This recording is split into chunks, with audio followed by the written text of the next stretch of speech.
Hey y'all, IrixGuy here. Welcome back to another live show. If you're watching this at approximately 12:12 p.m. New York City time, that's right, that's that big city in the United States, also known as Manhattan. If you're watching at approximately 12:12 New York City time, this is a live show, meaning that you can watch and comment live. If you haven't shared with others, please go ahead and do so, because the more the merrier. We're going to talk everything drones today. So I see Sean join. Hey, Sean, welcome aboard, man. Sitting here drinking some H2O to get the show started right. And there's a lot of stuff, and I know the DJI Spark has recently, inevitably, stolen the scene when it comes to the latest drone. Now, latest doesn't always mean greatest, but latest doesn't mean that it's not good either. I mean, I've had a very pleasant experience with the DJI Spark. I know a lot of us out there, you know, based upon what you've said throughout my social media and also on my website, IrixGuy.com. Check it out, epicdroneshow.com. I've revamped the website. You can find T-shirts there now. Got a really cool, what I feel is a professional logo that I had professionally created for the show, and you can find that T-shirt here if you're a T-shirt person. I've got the T-shirts available now, but I plan to have coffee mugs and a whole lot more here in the near future. And you can also find IrixGuy's Adventure Channel merchandise there. I'll be featuring that there as well. But yeah, the DJI Spark, one of the biggest complaints that I've seen by monitoring social media is that, you know, you can't adjust the gimbal wheel speed. The gimbal wheel speed in the app is a setting that can be adjusted for the Phantom, for the Mavic, but if you try to adjust the gimbal wheel speed in the app, and this is the most current version of DJI Go app, DJI Go app version 4, you know, even if you're in gimbal and you're trying to find advanced where it should be, it's not there. So for whatever reason, DJI has failed to include the gimbal wheel speed adjustment. Now, to make something a semi-serious secondary, what we may refer to as a B drone, you know, a secondary drone, a secondary camera angle, to not have the ability to adjust the gimbal wheel speed for people that are looking to create a cinematic video, it's really going to hamper their abilities. Now, I know you can gently slide the gimbal wheel on the controller up and down, but it's not consistently the same speed, and that's what was so great about the gimbal wheel speed adjustment with the Phantom and the Mavic Pro, is that you could set it within the DJI Go app, and then when you went down with the camera, up with the camera, it was a consistent speed. And that's how you get a lot of cool shots, especially if you're obviously not flying over people, but flying over yourself that's flying the drone. You know, when you're approaching yourself and say this is you, and then the drone's right here, while it's coming towards you, you're doing the camera down like that with the gimbal wheel. And to be able to capture that type of shot with the Spark is next to impossible. Now, a lot of viewers have commented and said, hey, you know, just use the smartphone and the gimbal wheel control within the smartphone app. The DJI Go app's better than the controller. And I guess I would say I have to agree with that. Actually, I think with the Spark, the best value, let's put price out of the picture, but let's just look at the Spark and say, you know, what is the best Spark to buy? And I think it's just the base, you know, without the controller, because ultimately this drone excels with active track and you know, very close range videos and photos. It's not, I mean, even though it does have range, if the operator wasn't careful, it could easily exceed visual line of sight with the controller. But even though it does have that range, it's not what really makes the Spark shine. I would say the Spark is more of a grab and go, small form factor, small battery. Obviously, you don't get as much flight time because of the smaller battery, but you get enhanced portability. And a lot of people say, oh, well, the Mavic Pro is small enough. Well, the Mavic Pro is a very nice travel size. And I'm super excited about the Mavic Pro 2, and hopefully we'll see the Mavic Pro 2 in August of 2017. At least that's my expectation. I mean, obviously, I don't have any inside information, but I would hope that DJI would at least release a Mavic Pro 2 in August, and possibly we'll see something radically different when the Phantom 5 hits. Will the Phantom 5 hit in August also? You know, time will tell. Welcome aboard, Stephen. Stephen says, I came in late. What drone are you talking about? Well, we started talking about the DJI Spark and just some follow-up opinions after after having flown it a few times, and there's a lot of chatter on the internet now from a lot of people that had the Spark, and the good, the bad, and the ugly. I mean, this is not because I think that DJI is today the best drone manufacturer. Despite thinking that, it doesn't mean that I have to say everything that DJI releases is the cat's meow, because it's not. I mean, I like the Spark, but there's obviously things we're starting to see, as DJI has segmented their product line even more. I mean, now you've got ultra portable, which is a Spark. You've got the Mavic Pro, which is extremely portable, but it's a little bit bigger than the Spark, but you get a better camera. Then you step into the Phantom, which is the proven and exceptionally well-performing aerial platform that DJI, their first aerial platform was the Phantom, and it's their bread and butter. And then, you step up into the really big and super expensive and super heavy and super bulky drones like the Inspire and the Matrice and those sorts of drones. But I mean, that's a different playing field. When you're looking for a drone to go out and capture very high quality gimbal stabilized video, as a consumer, you're looking at, should I go Phantom? Should I go Mavic? Should I go Spark? So it's just interesting to see how they seem to have limited some of the features with the Spark. We're not getting 4K in the Spark, and I'm assuming that could have been doable. We're not getting gimbal wheel speed adjustment in the Spark, which I think that's ridiculous that they haven't enabled that functionality within the app. I mean, I understand they're trying to make it more difficult for the consumer to decide what they want to buy. Ultimately, they're probably wanting it to become a situation where the consumer buys multiple drones for various filming scenarios. But they need to bump up just a few small things in the Spark. And it makes one wonder, when they released the Mavic Pro, it was the Mavic Pro. When they released the Spark, it was just the Spark. So does that mean we'll see a Spark Pro? Are they testing the market's reaction to a super small drone that a lot of people said, oh, this is just going to be a selfie drone? I will tell you, the Spark is a lot more than simply a selfie drone. It is a lot more robust. Now, there's things that need to be tweaked. We got to have gimbal wheel speed adjustment. A lot of people say 4K does or does not matter. 4K to me does matter, but it's not going to make or break me when it comes to a drone that's so super portable. I mean, it's about the size of a Natty Light can, a 12-ounce can. So I mean, it's incredibly small. And one of the cool things about the Spark is, God, this thing handled wind. For something that small to be able to handle wind as well as it did, that blew my mind. Because if you ever dealt, several years, I guess it would have been several years ago now, when the Parrot Bebop came out, that was in the era of Phantom. Phantom was the only true drone out on the market that performed well. Good morning, Joe, from San Diego. Welcome aboard.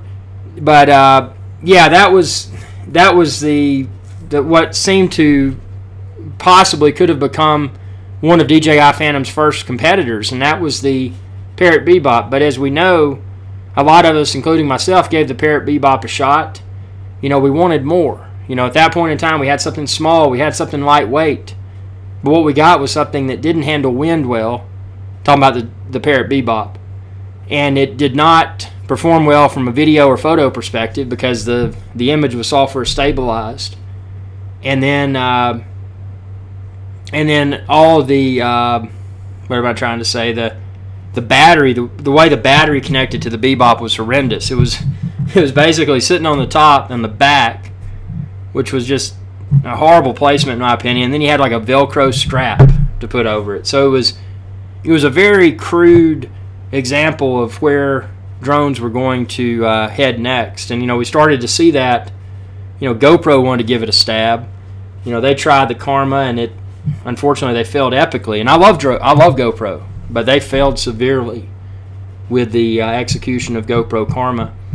And then right when GoPro Karma was announced, DJI comes out and says, hey, we got something lighter, smaller, better with 4K video that doesn't have fisheye. And that was just the nail in GoPro's coffin right there. But, you know, that still wasn't as small as the Parrot Bebop. You know, now we've got DJI in the small game with the Spark. And it's rock solid for the size. You know, it needs some tweaks.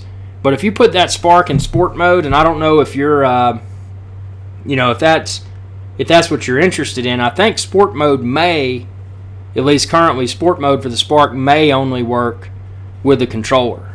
I don't think it'll work with smartphone yet, but in sport mode, that thing was fast. So, you know, if you're into drone racing, you know, maybe you're looking at a Spark just as something fun and highly maneuverable that handles mild wind very well. I mean, that's a good case for purchasing the Spark.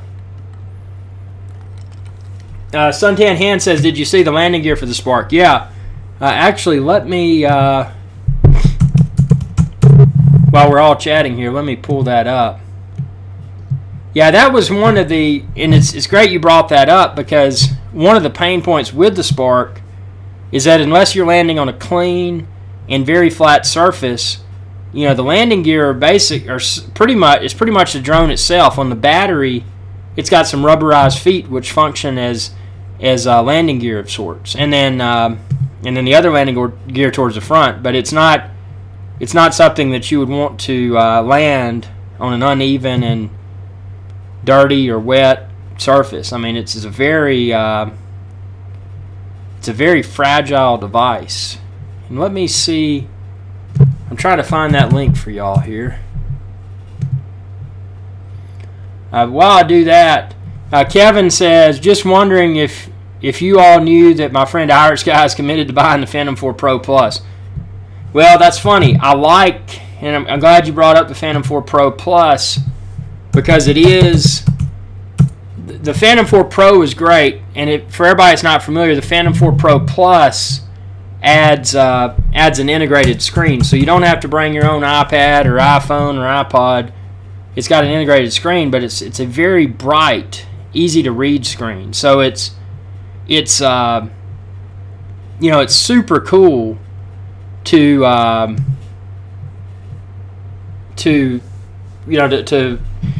there's advantages and disadvantages to the Pro to the Pro Plus. And the advantages, oh, Ken, welcome aboard. Ken from Arlington, Texas, welcome aboard. Yeah, having that integrated screen, you know, it's like anything else. When you've got something that's built in, it's sometimes a better experience. Obviously, with that, the visibility, and even in sunlight, is likely going to be a lot better than an iPad or an iPhone. The disadvantage is that you're getting an integrated screen. Should the screen encounter a malfunction, you're tasked with the problem of, hey, can I get it repaired? Or, hey, can I what am I trying to say? Sorry, I'm getting a link for everyone here. Or, hey, can I repair it, or do I have to replace the entire controller? It has a screen built in, and that's where it gets messy. Whereas if you bring your own screen, yeah, you may not have as good of visibility of being able to see the screen in bright sunlight, but you let's see, almost got this ready here.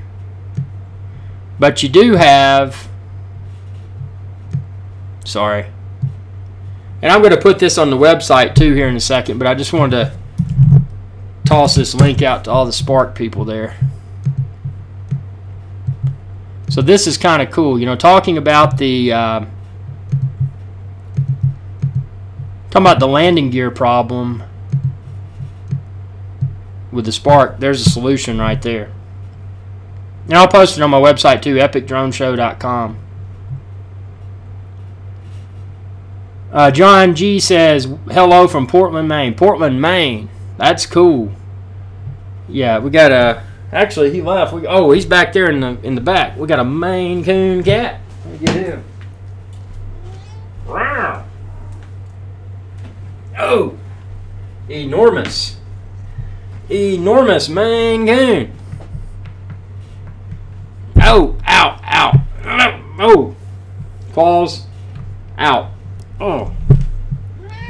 Yeah. Oh, it's got stabbed in the leg. I don't think I'm going to. I think I'm right now I'm holding out for a couple of things. I'm holding out for the Mavic Pro 2. I expect it to have a 1-inch sensor, 4K 60 or better. And I'm also excited to see what the Phantom 5 is going to bring to the table. You know, maybe with Phantom 5 we get something a little bit smaller, a little bit lighter weight, but still that proven and just exceptionally well-performing design that we've grown to love with the Phantom platform. So, yeah, I mean, it's just this year is going to be interesting because, see, last year there weren't until Mavic Pro came to the table. If it was DJI, it was a Phantom, or it was, God, I got to spend a ton of money and get something big and ultra heavy, the Inspire. But now we've got options. And what's the difference between the Phantom 4 Advanced and Pro? Great question. So if you look at those two, and let me get a link here. There's everybody out there is looking for the difference. The short answer is that the controller, the communications frequencies, and let me get a link here that'll break that down for everybody. Be just a second, I'll have this up.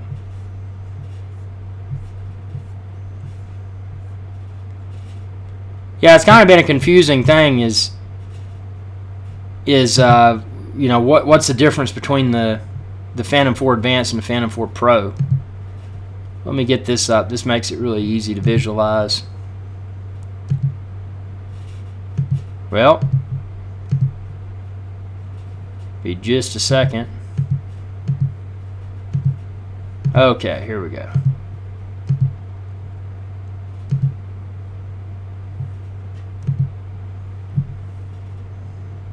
Well, almost got it.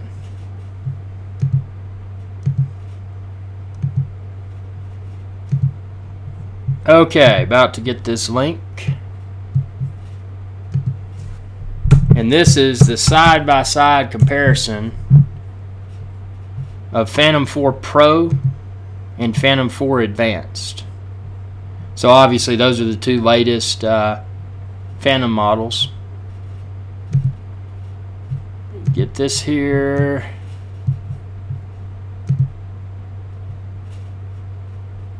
Okay, so this is a side-by-side comparison. The Phantom 4 Pro and Phantom 4 Advanced. Just posted the link there.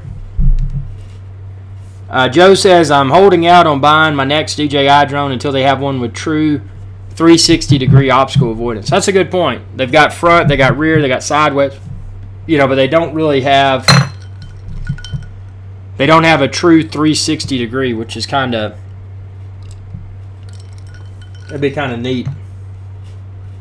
Just wanted to mention again, we do have Epic Drone Show t-shirts available now. You can check the link within this video's description, and you can find them there where it says merch. You can go there. Got the new t-shirts, and I have some more swag coming soon. But yeah, it's going to be a fun, it's without a doubt going to be a fun end of the year, because I'm expecting these new drones to start to hit in August, obviously in preparation for the holiday selling season. I mean, they're going to have to get, I mean, a company would be ignorant to not have new products available before the holiday selling season if their intent is to make money. So I definitely expect something good towards the end of the year. Maybe August. Hey, maybe it's as late as November. I don't know. But I think November would be pushing it. I bet it's August. And, yeah, I mean, this stuff's getting exciting. Very exciting. And I'm excited to see what they release next. Not just DJI, but other manufacturers. I mean, why have we not seen a company like Microsoft, like Apple, like Google? Why have we not seen them enter the drone game? You know, really the only big name player that's entered the drone game, and unfortunately they failed epically in my opinion, was GoPro. Why haven't we seen other companies step up to the plate? Is it the fear of the uncertainty surrounding the regulation of drones? I mean, is that keeping people out of it? John says, did you hear the Inspire 2 goes 59 to 65 miles per hour? I don't doubt it, but the thing with that is that it's just so big and so heavy. I mean, if you're flying one of those and you've got somebody to haul it around for you, I think it wouldn't be bad. But I mean, I can't imagine even just going to and from the truck to the field and carrying that excessively large and excessively heavy piece of equipment. And I know a lot of people laugh at me. They're like, dude, why do you hate the Inspire so much? I just tell you how it is. I love DJI drones, but I mean, something so big and so heavy. For example, if I needed an ink pen, I would probably go with an ink pen this size. Your standard ink pen. I need to write something. But what if they also offered an ink pen that was this size with a wrist strap?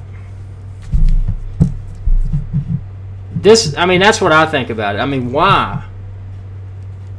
Why would I want to write with something this big when I could just use something small and lightweight that does the same thing? Oh, John says, watching Parrot make the next big thing. You know what? What's funny is that a company like Parrot, if they really wanted to step up and they really wanted to step outside of the toy zone, they could potentially release something that would be quality. And I don't think my perception of Parrot's that they're a toy company and they like to tinker with stuff, but they don't necessarily tinker with stuff with making money in mind. They tinker with stuff. It's like, oh, this would be a fun engineering experiment, dude, and we can sell it.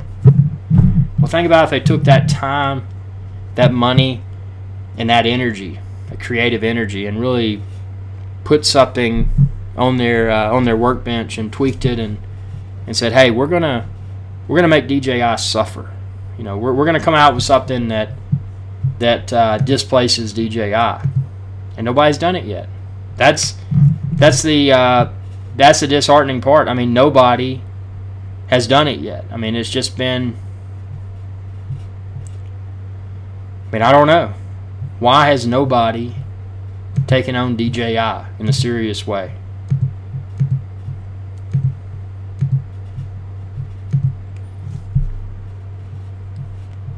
But yeah, there's a lot of what ifs, a lot of questions. A lot of positive things. I mean, I think many of us may agree that the DJI Spark wasn't I don't think anyone could say that Spark had a better market reaction than Mavic Pro. I think it's safe to assume that Mavic Pro was very well perceived, and it was quite a step forward from a size and weight and performance perspective. Yeah, John, the Spark did do really good in the wind. I mean, it wasn't super windy, but I had a gust of probably 12, 15 miles per hour, and it held up. I mean, but I will say there were moments in the video where the video got a little bit shaky, and that was something I've never experienced with the Phantom. Was the shaky video as a result of wind. But I mean, it wasn't like a Parrot Bebop where it was floating around aimlessly. So, it did a good job. In my opinion, it did a really good job. But yeah, we're in a holding pattern right now. We're waiting for what's next. And would that be DJI, or would that be a new competitor stepping up to the playing field saying, hey, drones are new, but they're not as new as they were. If we want to create something revolutionary, we need to do it now, because otherwise, DJI is going to become so well rooted within the drone space that I mean, unless something exceptionally innovative and highly competitively priced comes to market, it's going to be hard to displace them. And I don't necessarily want DJI to become displaced. I mean, I like their product, but you know, we need competition. You know, as hobbyists, we need competition so that we can have more options to choose among, and we need to have competition so we can play with these toys. And again, a drone's not a toy, but it can be a fun thing to tinker with. But to be able to enjoy this hobby and you not have to spend as much to be part of the fun. So yeah, a lot of good stuff. I'm going to keep this show a little bit short, but we're going to have a lot more live shows. We're going to have some more stuff from the field. This is just you know, live in studio epic drone show. You can catch this episode and all previous episodes on epicdroneshow.com. Again, you can find all the drones there. You can find the t-shirts, other merchandise that'll be coming out, Epic Drone Show merchandise. So this is just, you know, a cool forum. Enjoy everyone tuning in. I mean, these shows are unscheduled. I mean, inevitably, it's something I just say, oh, I'm going to do a live show, and I do it. So, you know, there's no advance notice. John says, for the Phantom 3 Pro, I experienced a very scary experience. Was out against wind, 24 miles per hour, and it went out of PGPS, and the robot narrator on the app kept repeating ATTI mode. Did you ever experience that? I never did, man, but that does sound kind of freaky. That is freaky stuff. Ken says, do you think you will ever start reporting on racing drones? That market is really growing fast. I don't know, man. It's, you know, again, my personal interest as a hobbyist has always been video and photo, primarily video. But I think that may be something I may explore. The reason, I mean, there's really no reason I haven't yet because of, I mean, beyond that, I mean, that's the only reason I haven't, because it'd be cool. It'd be cool to go out in the field and race. So, yeah, maybe explore that in a future episode of Epic Drone Show. I'm going to go out there and take a look at that. I've watched the drone racing on TV, but Paul, I don't know flying in New Jersey favorite places. I know, really the only thing I know about New Jersey, I love going there to eat, and you know, actually I've never flown in Jersey, but I like there's a place in Morristown, New Jersey. I think it's called Guillermo's. I mean, there's a lot of Italian restaurants up there, but this place, man, best ravioli I've ever eaten, and it was straight up authentic, and I love that food. I love the food in New Jersey. But thanks everyone for tuning in. Be sure to subscribe if you haven't already. It's youtube.com/IrixGuy, and find this previously recorded live show and all other live shows, drones, and merchandise on epicdroneshow.com. Thanks for tuning in, and Ken, I'll check that out, man. QQ190. Y'all have a good day. Hey y'all, IrixGuy here. If you enjoyed this video, please be sure to subscribe, like, and share. It's viewers like you that enable my channel to continue to grow. Thank you.